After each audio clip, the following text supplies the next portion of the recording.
So, hi there, ladies and Hi. gentlemen. Welcome to our symposium. It's a great honor to moderate it in the session titled Cinematic Thought, Aesthetic and Time. During this session, we will have 4 international speakers, and every speaker is going to have 15 minutes for their presentations. And at the end of our speaker speeches, our audiences are going to have an opportunity to ask their questions to the speakers.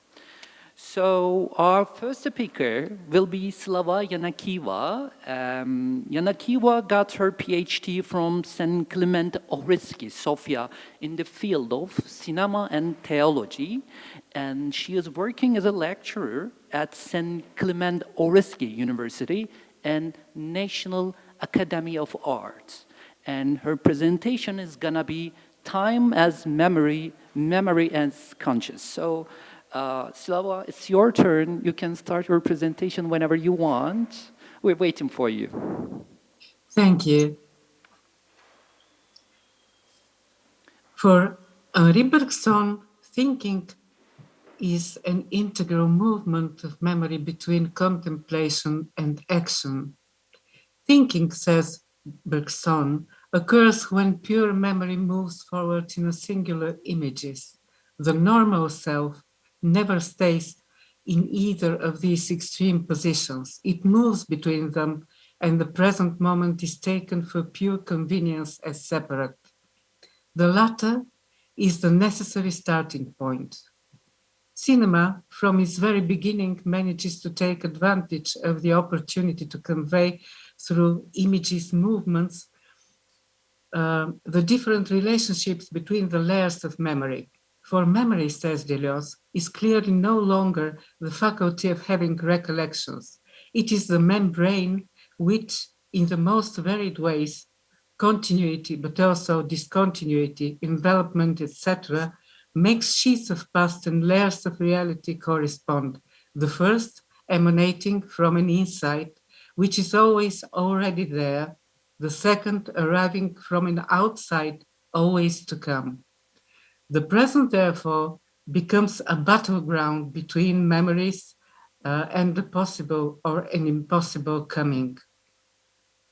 For Bergson, on the other hand, this present point, called thus because of the inability of language to cope without spatial substitutes, is in fact already a consciousness of memory, insofar as we never understand anything but our immediate past.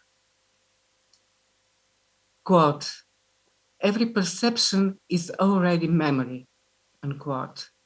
Thus, Deleuze's battleground can also be seen as a dynamic, permanent displacement of the current actuality and its accumulation in the ever-expanding memory reservoir. Past is past, present. But it is also the past of the vast reservoir of memory, and in fact, it is Deleuze that recognizes in Bergson the identity of duration, which is time, and memory.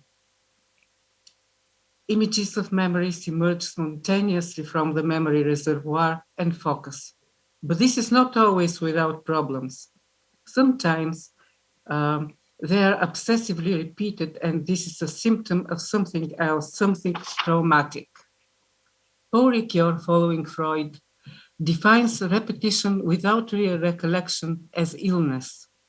The patient regarding whom Freud came to these considerations is caught in a constant repetition of what happened instead of his true recollection.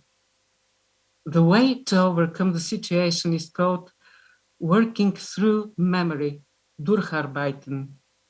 Because memory for Freud is work, he even means a term for it, memory as work, Erinnerungsarbeit. Melancholy is yet another traumatic symptom associated with defective repetition. Melancholy is a state in which it is not the recollection that is internal to the person, but rather the person becomes internal to the recollection, and this particular recollection seizes his entire memory. Paul Ricoeur relates the two concepts of working of memory and work of mourning. And I quote, because it is quite possible that the work of memory is a kind of mourning, and also the mourning is a painful exercise of memory. Mourning is a reconciliation with the loss of some objects of love, person. In melancholia, there is a despair, a longing to be reconciled with the loved object, which is lost without the hope of reconciliation, unquote.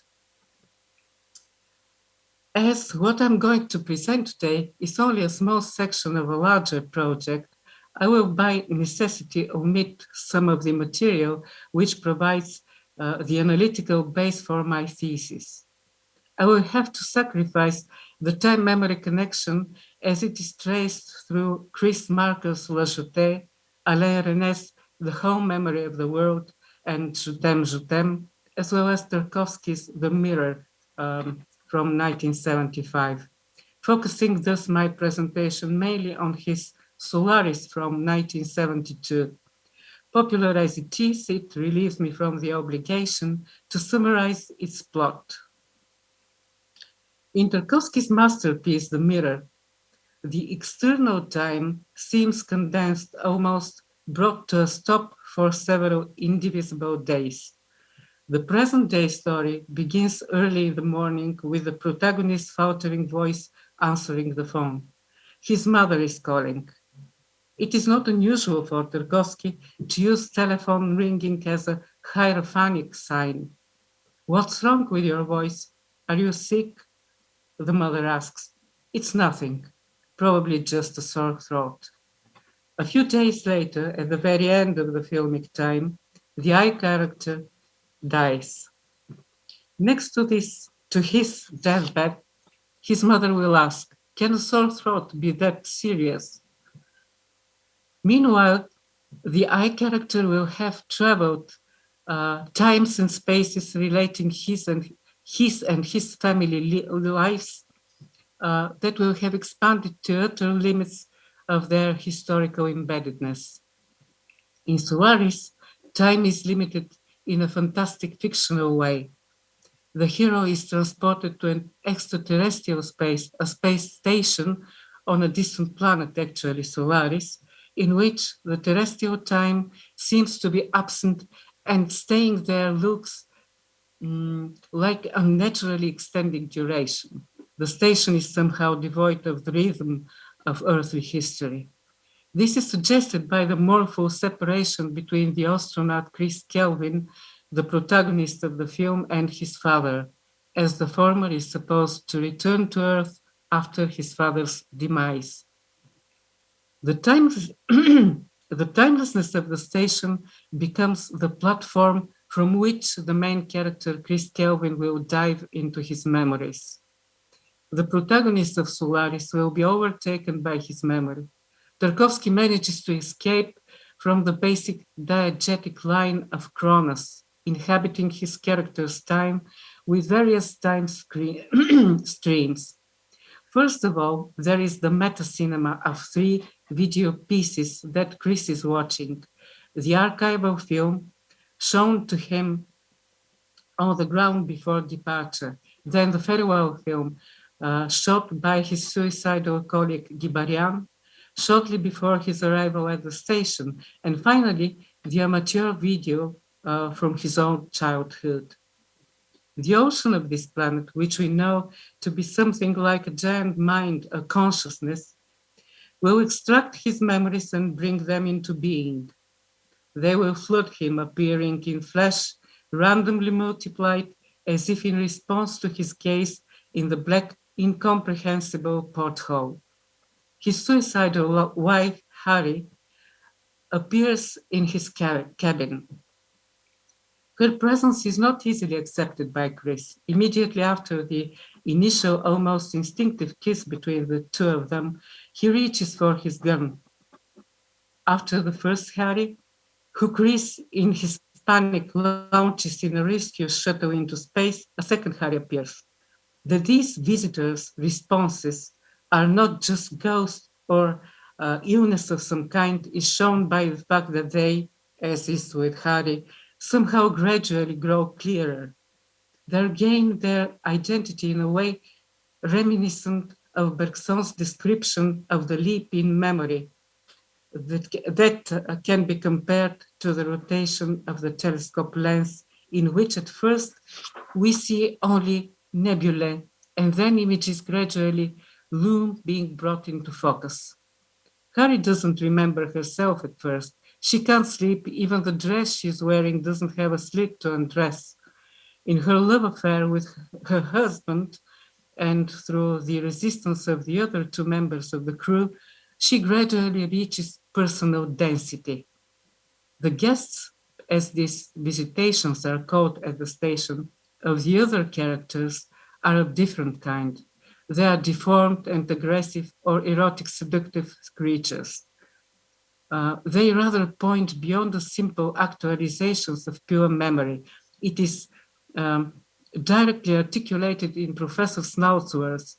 He says, incidentally, consider yourself lucky. After all, she's a part of your past. What if it had been something you had never seen before, but something you had thought or imagined? Together with his memory, Chris's guilt is also brought to focus. This guilt, however, does not remain restrained within the private experience, but transcends his personal tragedy and even his personal memory, and is experienced as guilt of humanity, in which the protagonist has his share.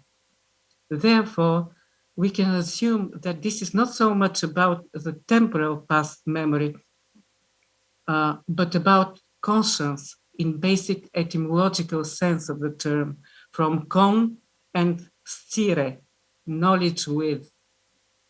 The ocean exerts the traumatic knowledge of the dwellers in the station together with their remorse. Chris relieves once more his love for his wife, redeeming with the empathy and guilt of her early death. Her, the second Harris, final suicide, is already enlightened. Chris manages to reconcile himself with his loss. His compassion for Harry too, does the work of memory. Unable to change the past, he manages to break free from the vicious circle of repetition. He manages to work through his memory and by mourning to lighten his burden, thus finding hope for himself.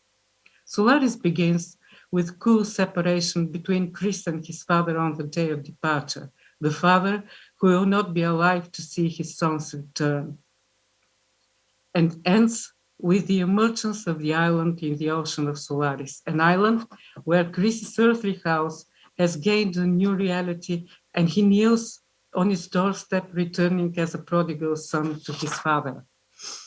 From what has been said so far, Sorry for it can be assumed. interruption, Slava, but you have about 2 minutes for the end of the presentation. Thank you. Okay. From what has been said so far, it can be assumed that Tarkovsky's intuition has added two important aspects of human nature to Bergson's time of perpetual accumulation of the world's reservoir of memories. The first one is its existential relatedness. A person, Chris, is always in relationship with the loved ones, with the family, with God. The traumatic memory that is healed, or if you will, the conscience that is resolved, refer not only to Chris's wife, Harry, but also to his father and to his mother, and implicitly to the whole humankind. They all emerge as a confession, if we can borrow this phrase from Chris Marker's La Jetée. They emerge in the stories about them and do not remain abstract as some universal archetypes or simply as materialized desires, but always personally thanks to the ocean. The second aspect is that personal memory is always part of a narrative, which in its own turn is part of a large-scale narrative of the world's historical completion. This narrative is given to us in various ways, as plot, as a vision, as a speech, through the cited literature, Don Quixote, and art, Bruegel's landscape on the wall, and all this through co-inherence. Co-inherence can be seen not only in the exchange of islands of memory between Greece and the ocean, but also in the clear perception that person has his or her being with the others, has his or her being narratively and extratemporally in the memory of something or someone bigger, the ocean, God. This someone or something bigger is the one with whom together Tarkovsky's characters know their memories and guilt in their consciences. Thank you. Thank you for your valuable contribution and fluent presentation. Now we will go on with our second speaker, and our second speaker will be Nafiseh Laleh. She got her PhD from Istanbul University, Department of Radio, Television and Cinema. Also, she is interested in theater and music, and currently she is working as a translator, writer, and director. So her presentation gonna be comparative analysis between the cinematic languages of Yilmaz Güney and Dariush Mehrjui, a contextual analysis of two films, Hope and The Call. Yeah, it's your turn. You can start your presentation.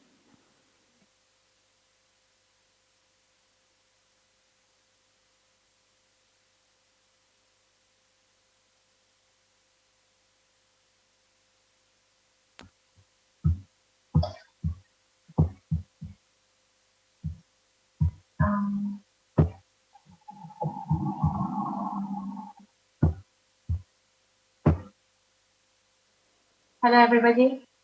I'm going to speak about comparative analysis between the cinema of Yilmaz Güney and Dariush Mehrjui, a contextual analysis of two films, Hope and The Cow.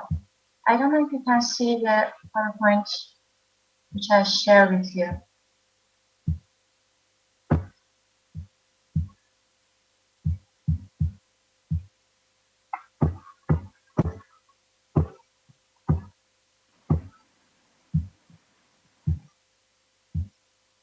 Sorry. Okay, I'm going to start on that.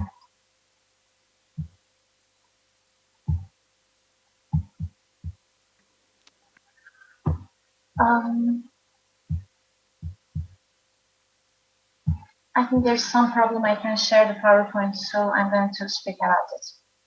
This comparative study analyzes two films of two other directors of Iran and Turkey, Dariush Mehrjui and Yilmaz Güney, to investigate the probable similarities between their cinematic languages and attitudes. For this purpose, Gab, The Cow, a film by Dariush Mehrjui, and Umut, The Hope, a film by Yilmaz Güney, are psychological analyzed based on Anthony Giddens' theory of structuration. Anthony Giddens divides societies into three. Do you hear me? Sorry for interruption. As you know, in our Congress, it's an international one, and we have a simultaneous interpretation. While we are speaking, our translator had some difficulties hearing what you say. So, is it possible to use in a kind of headphone while you are speaking? Do you have any headphones, or can you speak loudly or more clearly? Is it possible? Okay, I'm going to speak a bit more loud. Is it okay now? Better, I think. Can you hear me? Okay.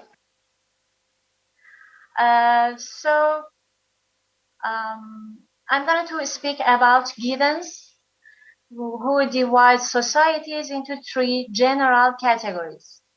The first one is tribal societies, which emphasizes kinship and tradition in time and place. The second one is class-divided societies, which are organized with a kind of urban-rural differentiation. And the third one is class societies, with four specific institutional areas, especially economic and political. In structuration theory, he mentions two concepts, structure and agency. Structure finds meaning only in human acts and consequently creates a link between the views of structuralists and individualists, and therefore structuration is a two-way theory that refers to the duality of structure. Structure is not predetermined or limited to the agency of individual action, but the social structure is used by active agents, and by using the characteristics of the structure, the same structure is transformed by them. In his consideration, structure consists of rules and resources. It means that there are resources in society which generate rules for living in that society. And with the flow of them in society, social interaction occurs.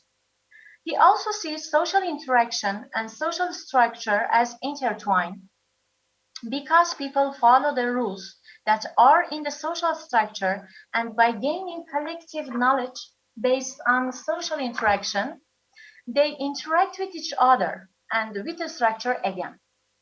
According to him, people are both subject to the rules and its creators. He sees power within social structures as having a broad meaning, the power of doing things by all individuals, and a limited one, the domination of some over the others. These resources are used by active agents, and the structural features of society are created by repeating behaviors. By continuing and expanding these features in specific time periods, social relations are formed. And when he speaks about agents, he says that they use resources to perform actions and activities. Giddens considered resources as including things that create power. When agents interact with each other, they use resources, and when they use resources, they shape the acts of others. Ontological security is the root of the agent's behavior, which refers to the continuity of personal identity in terms of time and place, and the reliability of social life. And also he mentions knowledge of the agents, and he says that many of things that give directions to the act are hidden in the subconscious. He thus divides the knowledge of the agents into practical consciousness and discursive consciousness.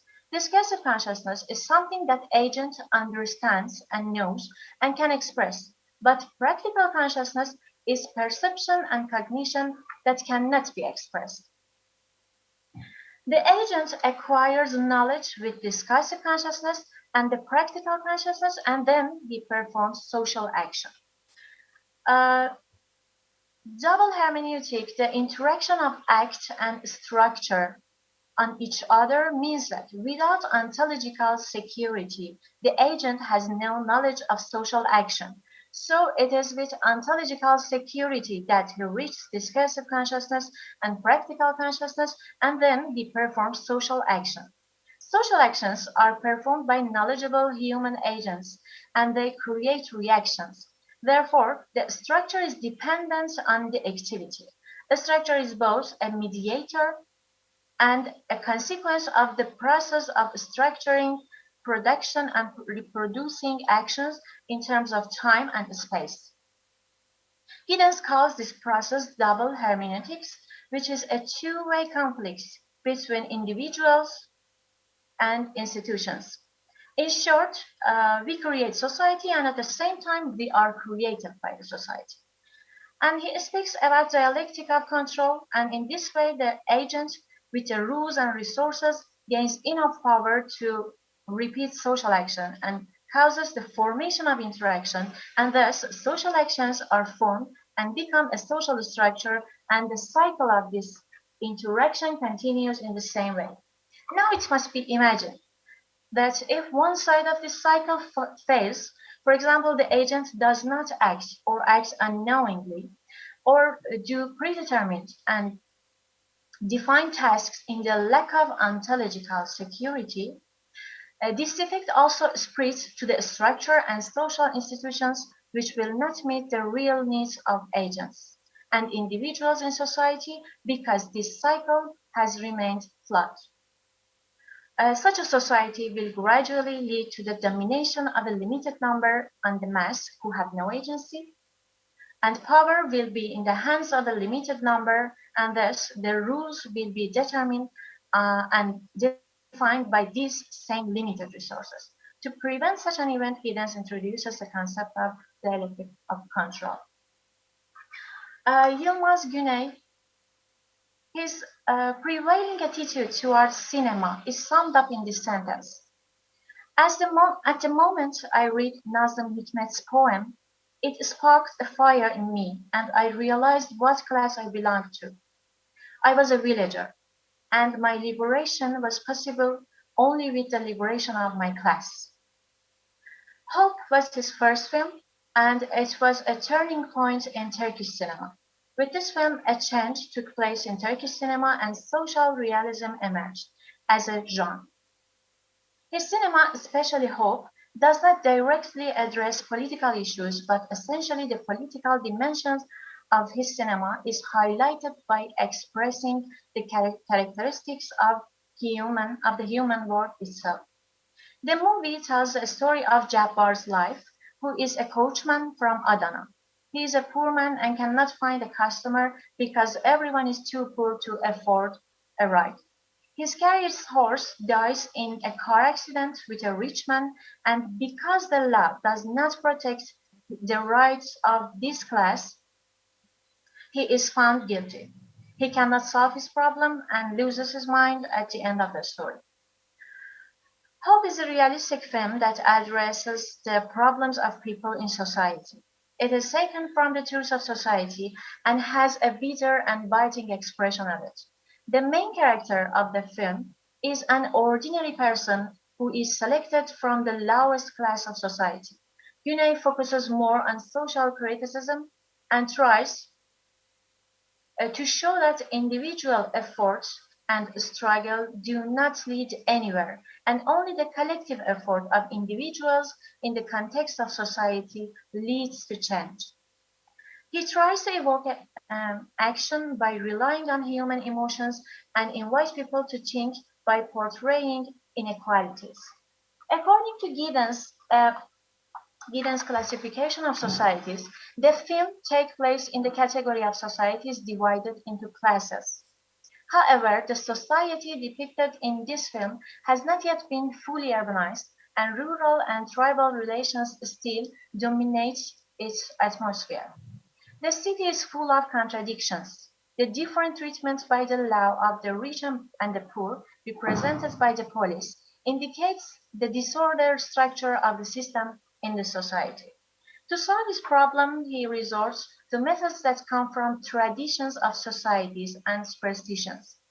He does not claim his rights, so it seems that the character of the film has discussive consciousness but fails in practical consciousness and gives in to the superstitious ways of tribal communities.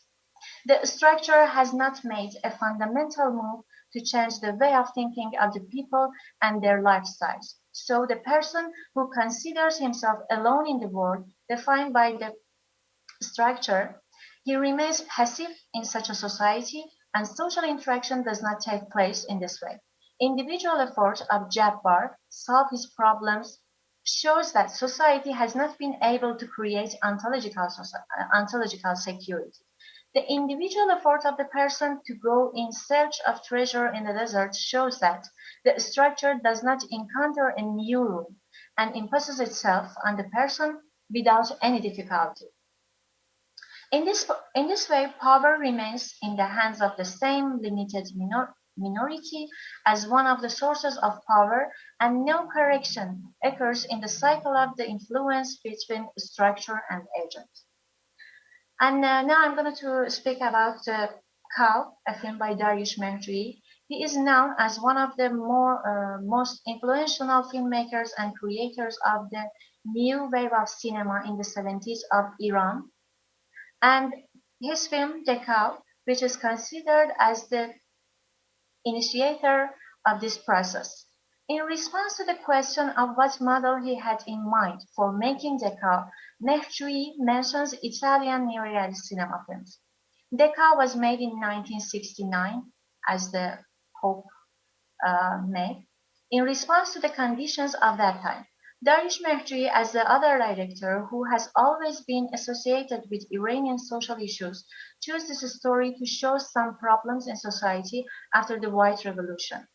In 1960, the White Revolution was supposed to take steps to protect the interests of farmers and workers through land reform and some other fundamental changes.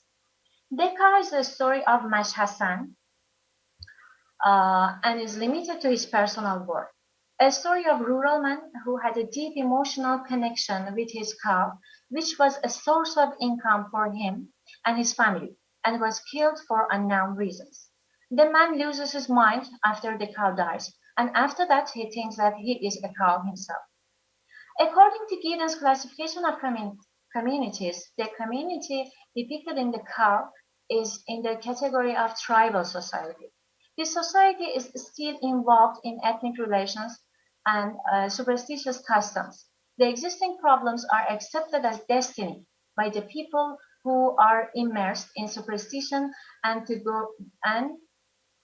get rid of problems, they use magic as a pretext, because a rational attitude does not rule society. In the society, with the loss of source of power, which is the cow, the rules of one's life and also his activities is changed. He loses his identity because he has lost the source of his identity. In this way, the structure not only does not give him any rights, but also does not recognize him. Therefore, there isn't ontological security for individual.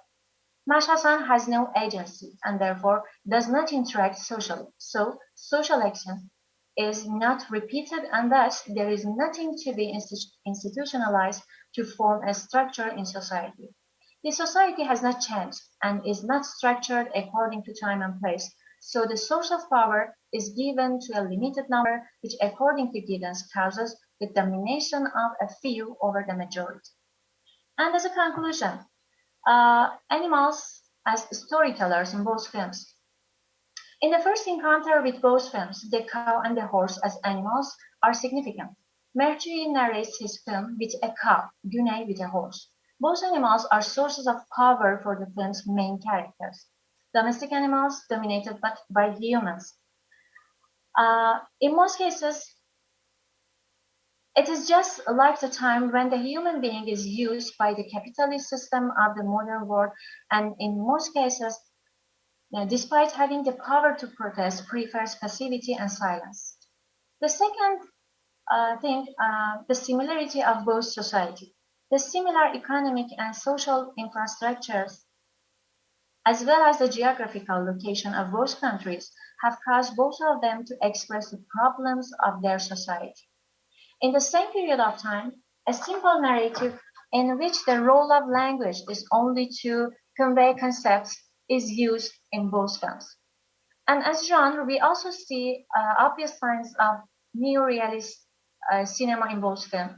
Reality-oriented films with long shots, real places, hard and bitter ways of life and its problems and difficulties, poverty, superstitions can be seen in both films. According to Giddens, in ancient cultures and traditional societies, the idea of destiny, chance, or the will of the gods are in the forefront. But with the modernization of societies, the main emphasis is on the individual. Both filmmakers are concerned with the question of identity, the question of who the main characters are.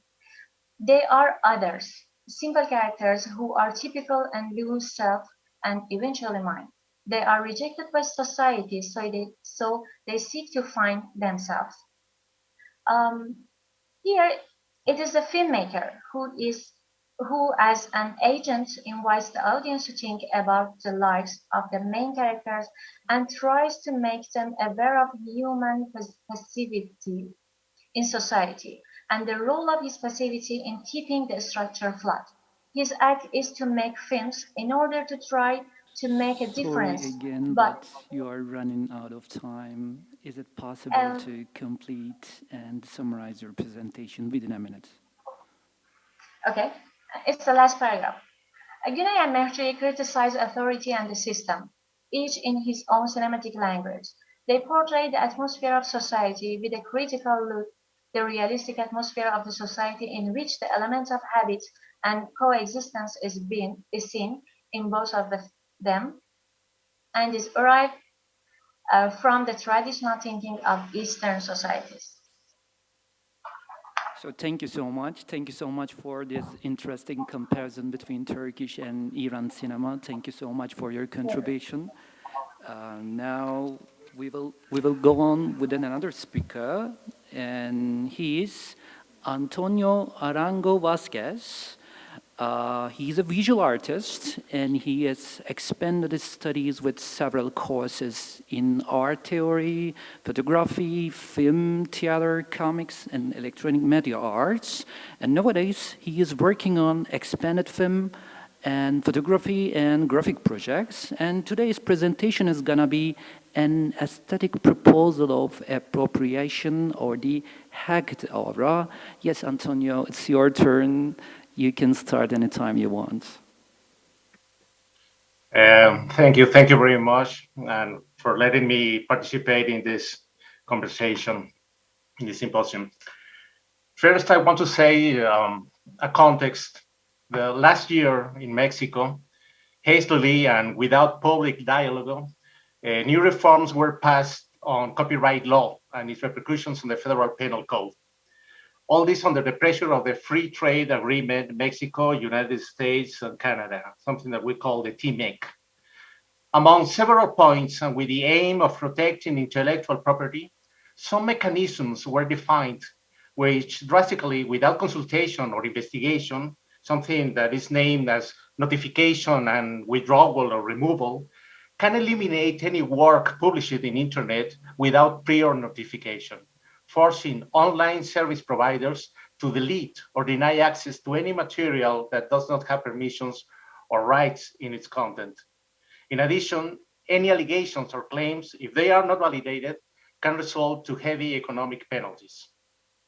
All of this represents or implies a serious threat to human rights and freedom of expression. Also, this was of international concern since it was established as a permanent measure in Mexico. It will have repercussions throughout Latin America. Currently, the National Human Rights Commission has filed an injunction to the Supreme Court of Justice considering it unconstitutional. But from this, several reflections emerge in some public conversations about property, rights, and freedom of knowledge. By the way, one of our conversations was downloaded from YouTube for property rights. I mention this since from this serious initiative and the incident that we had, I elaborated an audiovisual exercise, a series of quotes, instructions, brief and sufficient descriptions so that the reader, viewer, can refer to the images that I propose under a selection and disposition mounted temporarily as if they were appropriated images. Now I want to share the video with the exercise that I made. It's very short, 2 minutes, and it doesn't have sound. Okay. The video has no sound, so Okay. it's being played.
Well, through this visualization with different spectators and friends, I deduced the conditions that this exercise presented. First, the reading times of the quotes, instructions that do not necessarily coincide with the times of the sequences or shots to which they refer. I consider this at the time of ensembling the text and the scenes, defining a special rhythm. I don't include inserts because they are difficult to contextualize and also demonstrate or evidence this temporal distortion. And obviously, the quotation must be known by the spectator, perhaps not clearly remembering the fragment, but must know the referenced film. I found this interesting since in the cases where the quote was not completely known, this did not alter the flow of the visual, since the gaps, the memories are replaced by the imagination of the spectator or viewer. Later, this exercise grew into an essay piece that I already released as part of its evolution. And here I want to mention several references. The drawings of Big Muniz, by the artist Big Muniz, in which he replicates from memory images with the only resource of remembering. These images came from the Life magazine and have been reproduced several times. Muniz defines this technique as memory rendering. These examples are similar to the work of animator Alexander Shello, who in an amazing way from memory captures moments in many drawings, which become later animated films. Fragments of moments that he draws relying only on his memory. And a very interesting discovery and similar to the proposed exercise, it is the work of the photographer and publicist Michael Schirner with his project Pictures in Our Minds. Schirner alludes to collective memory propagated and disseminated by the media. Many of them coincide with what Muniz drew. These images converge both recent photographic history and Western pop culture. And finally, but very important since it was a political inspiration by the fragment shown, it is a comic made by the Uruguayan Alberto Breccia, a commission to be part of a series about universal rights. His comic is about freedom of expression and where society faced with imposed rules and laws manages to find mechanisms or strategies to be able to express itself and evade said decrees. Well, and here I want to, here I think it's very pertinent to remember what Walter Benjamin defined as the aura. What makes each work of art unique, even if that feeling of distance or remoteness in front of an object, even if it is physically close. In other words, each work of art has a specific time and space that follows a path from its creation. When a work of art is infinitely reproduced, it loses its aura. Also today, even though souvenirs trivializes art, the more it is reproduced, the more distant and erratic the original seems to us. In Benjamin's text, say, cinema is considered a work of art in its wall, as a single unit of meaning. A frame of a film cannot be considered art by itself, but arises only from the montage. As in any film, especially an appropriation film, this same montage is the recreating force of the work. Images cease to be isolated as they are subordinated in a discursive text. We might think that the images detached from the original source will lose their aura, but I would rather say that they are transformed, since the force that maintains the power of the recognizable aura is precisely and paradoxically the same force that is moving away from the film in which they are recycled. In our times of indiscriminate digital reproducibility and the post-internet circulationism, alluding to its sales concept, Benjamin's forecast takes a decent rise. Although what he could not foresee is the network of economic interest behind the legal blocks of intellectual property. But what he could foresee is that it can emancipate art, politicize it by being desacralized and democratized. Benjamin did not deplore the loss of aura. Now, regarding the exercise that I've shown you, here the word that seems most appropriate to me is strategy rather than technique. The simulated, evoked image, the image memory that from a montage is directed to other texts, and its representation is its own subtext. A difficult task for the viewer, since the reading of the image is subject to mechanisms and forces in which they flow to each other. They proceed simultaneously while they are developing or unfolding in front of the observer. Images and personal, intimate experiences are unique to each reader. To break free from descriptive representation and go to an image that only each of us can see. It gives life to the plain word or text with a specific depth, manifesting an action, an interiority, or the transmission of a meaning. We do see the images, they exist. A relationship of correspondence has been established between word and image, between speakable and visible, in which reappropriation discovers a specific quality. Memory is the archive or store of our experiences and knowledge. Remembering is the stimulus that activates that memory to reanimate the image in a new traced experience. The intention of this resource is not to claim a postmodern disenchantment, rather to aesthetically articulate possibilities that determine modes of transformation and resistance on the dimension of property and the route that the film industry tends to take. In this practice, in the way it is made visible and what it reaches from the director's gaze, at the same time, it collides or converges with the viewer's gaze. It's on the screen where both coincide. Also, they do not necessarily agree or tune in, but this screen highlights the autonomy of art in the face of its political submission. Remembering, the memory does not imitate. It is and cannot be shared. It is cited, catapulted, triggered in an immediate mechanism. This brings me back to what Derrida mentioned as of cinema as a phantom art. And I think that here it takes on a special relevance from the moment in which the first perception of an image, as in the example I've shown you some minutes ago, is linked to a reproduction structure. It is a writing or text system that tries to oppose speech or image by means of traces instructions to follow in order to see new appearances of the spectra preserved in memory, ghosts that haunt the movies already seen or ghosts imagined by an unknown trace. At this point, there is no doubt that cinema responds to the politics of oblivion with a vindication of memory and a mobilization of its most significant values.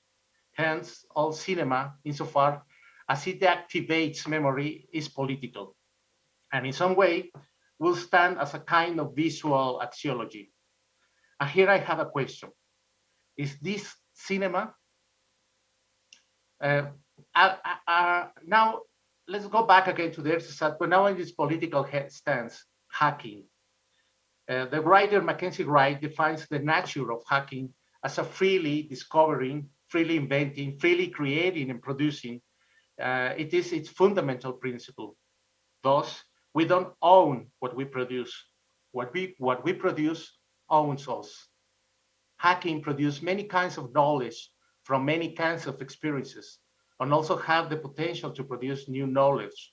Thus, hacking has the possibility to produce another nature. A nature apprehended as property is converted into something with economic value.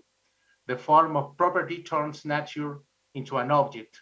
So in this case, through this action, the filmmaker and the spectator extract freedom from the necessity of new cinematographic nature, transform perhaps a second nature, I could say.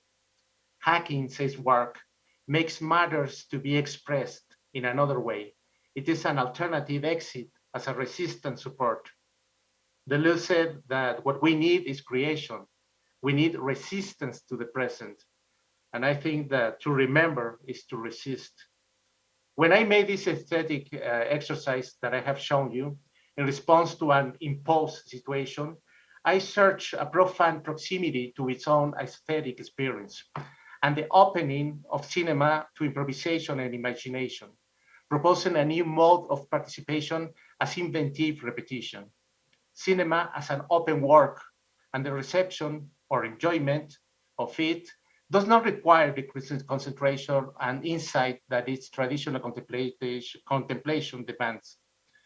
I am not referring for a future cinema or an aesthetic avant-garde, but to a reflection as a filmmaker in the current context, a conceptual exercise where memory as heritage and property right is inherent to the human being, sustained in this heritage that goes to the memory image, to our remembered image. There, I think, is also the cinema. Thank you. So thank you so much for this different point of view, and thank you for obeying the time. Thank you so much. And now we will go on with our final speaker, Diana Neiva. Diana is a PhD candidate of philosophy at the University of Minho in Portugal, and her thesis that she is working on cinematic thought experiments as philosophy, and today her presentation is gonna be film as philosophy, thought experiments, and mental modeling. So it's your turn, Diana. You have 15 minutes. You can start. Okay, hi. I hope everyone can hear me well. So the idea that films are or could be philosophical goes back to at least the 70s with Stanley Cavell's The World Viewed, or with Gilles Deleuze's books Sinema 1 and 2.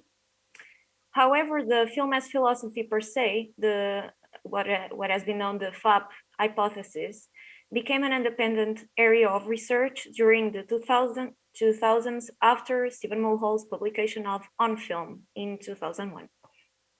And also with Thomas Wartenberg's publication of Thinking on Screen, Film as Philosophy in 2007. In his book, Mulhall defends that some films can philosophize for themselves. They are not just the material for philosophers to work on, but they actually think for themselves. Wartenberg addresses all the main objections made against this idea that film can philosophize on his book, Thinking on Screen, and he argued that films can philosophize in various particular ways, such as, for example, illustration, self-reflection, thought experimentation, and counter-exemplification. So one of the main objections made against the film as philosophy idea was the so-called generality objection made by Bruce Russell. Russell argued that, and I quote, "No one can establish that something holds in all possible worlds by presenting an example or two from a possible world depicted in film. Therefore, as films are particular cases, and philosophy is concerned with general claims, film and philosophy's ends are quite different and can never be equated. In other words, films cannot philosophize." This objection is related to previous problems raised against the idea that art can have cognitive value, especially objections raised against literary cognitivism, objections, for example, made by Monroe Beardsley or Jerome Stolnitz, or Peter Lamarck and Soren Olsen, etc. So these are objections made against the literary cognitivism. So they are quite similar to the objections made against film as philosophy, especially in this case, the generality objection. So a typical response to such concerns is to evoke the fact that not always philosophy is interested in asserting general thesis. Sometimes it creates thought experiments. Thought experiments are particular fictional hypotheses. They are not arguments, nor they produce arguments. which is debatable. There are philosophers who argue that thought experiments are arguments, but the majority of philosophers argue that thought experiments are not arguments. So there's, for example, an article called "Why Thought Experiments Are Not Arguments" by Michael Bishop that I would suggest. So thought experiments are not arguments. They are particular fictional cases, and they explore refinements and conceptual relationships that are not accessible in any other way, other than thinking in fictional hypothesizing. So in philosophy, thought experiments can serve various purposes. And if we regard some films as philosophical thought experiments, like, for example, The Matrix, that film, for example, can be seen as a thought experiment that establishes the deception hypothesis. So this is an idea that Wartenberg put forward, that The Matrix is a thought experiment that establishes the deception hypothesis.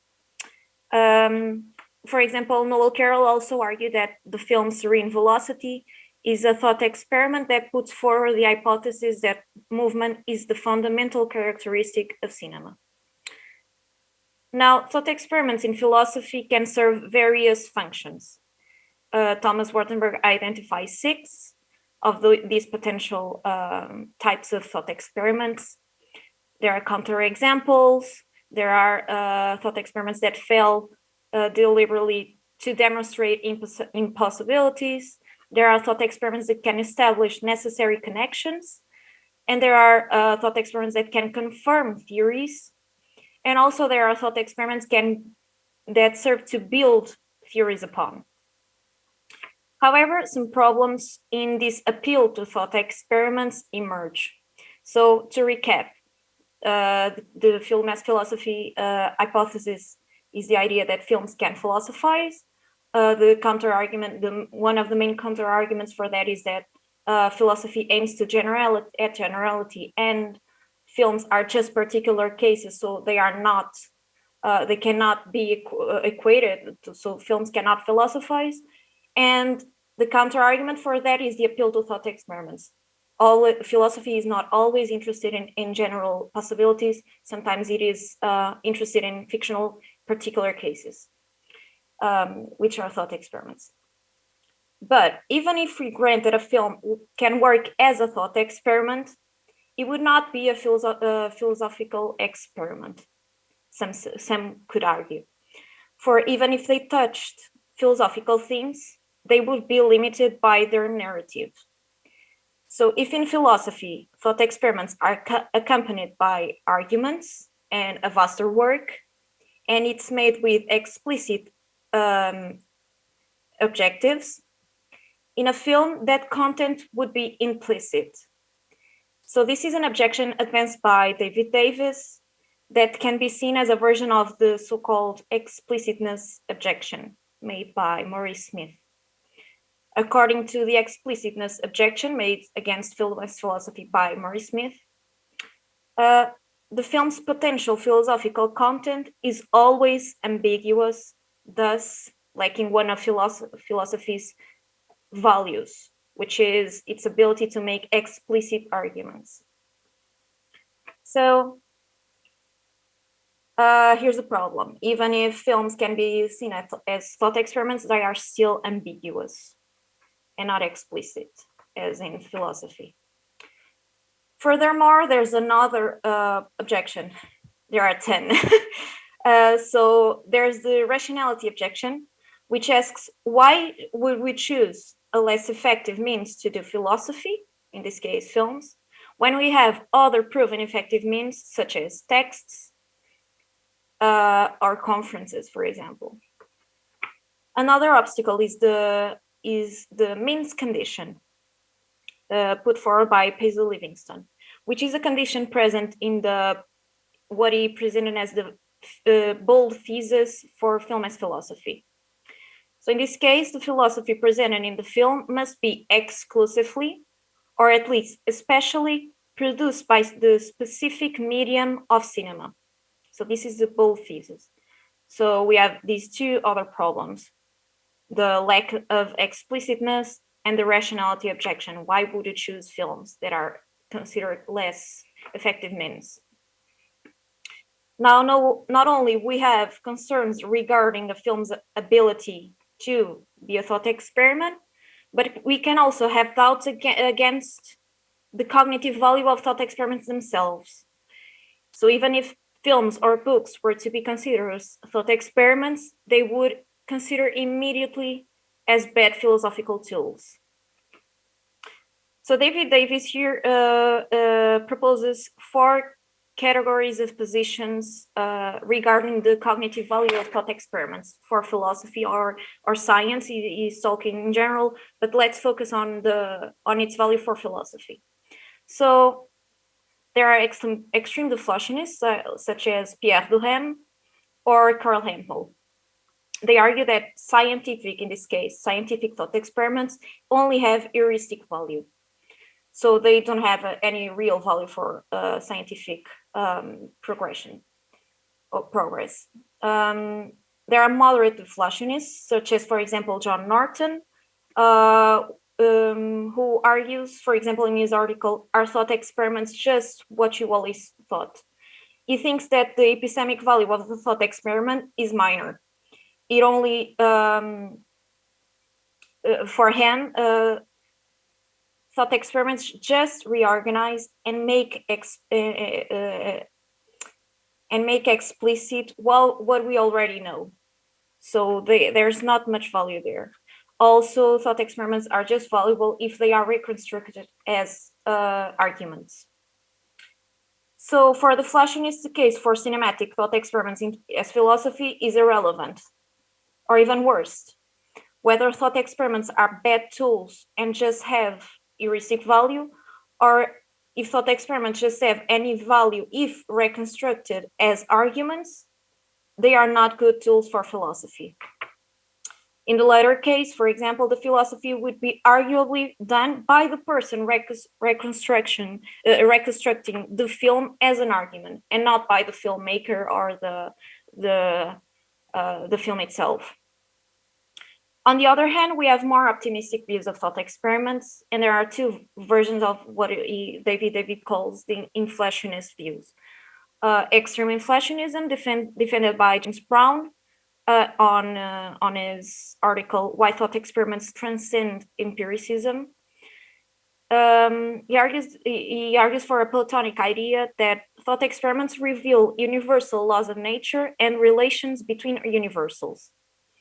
So there's an extreme inflationist view of thought experiments that is not very well accepted in a community of thought experiment philosophy, but it's a proposition. But the most defended one is a moderate inflationist position, especially naturalism in this case. So advocates like, for example, Robert Sorensen in his book Thought Experiments. Thought experiments are a kind of model reasoning that can eliminate irrationalities in thought. Thought experiments work on empirical grounds that we accumulate in our lives, combined with our ideas and our innate structures or intuitions. So thought experiments are not supposed to give any new empirical knowledge, but they are supposed to explore and define concepts. Other proponents, for example, like Catherine Elgan, defend that thought experiments are not about giving any new knowledge at all, but about broadening understanding about certain themes or concepts. And indeed, we constantly see philosophers using thought experiments to better understand and redefine concepts or theories. So here, what I want to say is that a naturalistic view of thought experiments, the idea that thought experiments are based on our empirical everyday lives, empirical evidence, combined with the other thing, which is intuition. So a subset of this naturalism is the so-called mental modeling account, defended by Nathan Misevic, I'm sorry if I'm not saying this right, and Nancy Nersessian. So here, they consider thought experiments as dynamic mental models analogous to phenomena in the real world. Thought experiments do not create any new knowledge, but they highlight data that we already possess, which can be manipulated, transformed, and rearranged in order to draw attention to something we had not noticed before.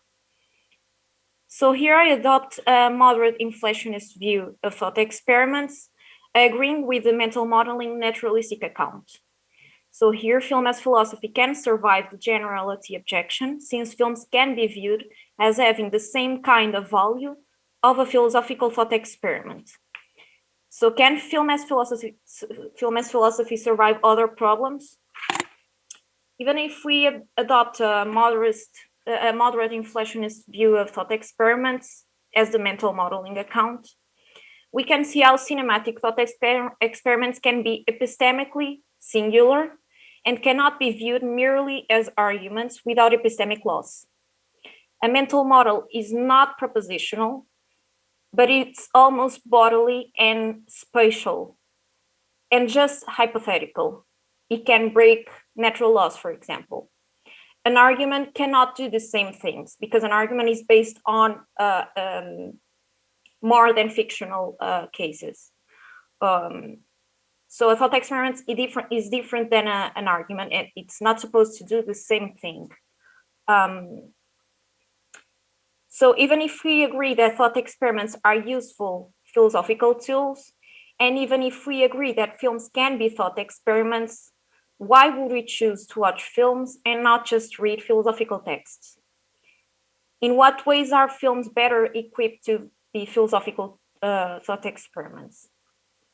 So my proposal is that we should evaluate this hypothesis in a case-by-case basis. Maybe there are thought experiments that are better in textual form, and maybe there are thought experiments that are better in film. My main argument is that some films are good philosophical thought experiments, sometimes even better than traditional ones. In arguing so, we can respond to the rationality objection, since films can be at least special, and in the best case scenario, they can be better. And we should also see how films resort to their specific cinematic nature in such a way that we can defend a bold thesis. So when Thomas Wartenberg argues that the Matrix philosophizes through cinematic techniques, this is a way of saying that other artistic forms or other philosophical traditional forms could not have philosophized in the same way. The same happens when, for example, Robert Sinnerbrink argues that Terrence Malick's The New World, and I quote, cannot be reduced to any specifically philosophical theme, idea, or perspective. It is so new that it resists to any translation into known philosophical thesis. So this is one of the reasons why he argues that there is a distinctively cinematic way of thinking. So, for example, Tom McClellan analyzes some objections made against the use of thought experiments in philosophy. Sorry, we are running out of time. Is it possible to complete your presentation within a minute? Okay. Okay, so I have to skip this, but let me just highlight one of the most important aspects, I would say. So Tom McClellan analyzes some of objections made against the use of thought experiments in philosophy, and he sees those objections as opportunities for film as philosophy, or for thought experiments through film as philosophy through thought experiments. So what he's saying is that some arguments against the thought experiments in philosophy can be seen as good news for film as philosophy. I will just say an example. So Edouard Mehrjui, for example, claims that the psychological mechanisms that are working when we reflect about thought experiments are the same that we use in everyday lives. So this means that the reliability on the ability depends on the circumstances of its use. So Mehrjui states, for example, the circumstances in which a physical or psychological capacity is reliable from the proper domain of this capacity. If we have reason to suspect that a physical skill or a psychological capacity is applied outside its proper domain, our confidence in the success of this application should decrease. So the challenge to our thought experiments here is that for Mehrjui, the situations described in thought experiments are beyond our proper domains of our psychological abilities. And so this encourages skepticism towards fanciful thought experiments. But thought experiments that are probable scenarios would not have this problem. So as McClellan notes, a film that frames thought experiments in an everyday life situation is less fanciful, even if it's a scientific fiction, because it is framed in an everyday life situation, not as a different fanciful, out of ordinary situation like in philosophy. So here, if we send it by an inflationist naturalistic view of thought experiments, we start to understand how there's a possibility that films can be good philosophical thought experiments. Films can be detailed, but also open to interpretation. And sometimes having some lack of explicitness can be advantageous. This adding with the fact that films seem to be more in scope with our psychological capacities of our everyday lives, it makes possible to defend a bold thesis, thus responding to the rationality objection, for example. Here, viewing films as philosophical thought experiments is not only rational, but maybe a better option than using traditional thought experiments in some cases. I think you completed your presentation. Yeah. Thank you so much for this powerful presentation. We are about to complete our session, but before we complete it, let's ask our audiences who want to ask any questions. Anyone who are volunteer to ask any questions for our audiences? Is there anyone who want to ask a question? I think it seems not. So thank you for your great participations, valuable participations, and great presentations. We're completing our presentations. Have a good day for everyone. Thank you so much again.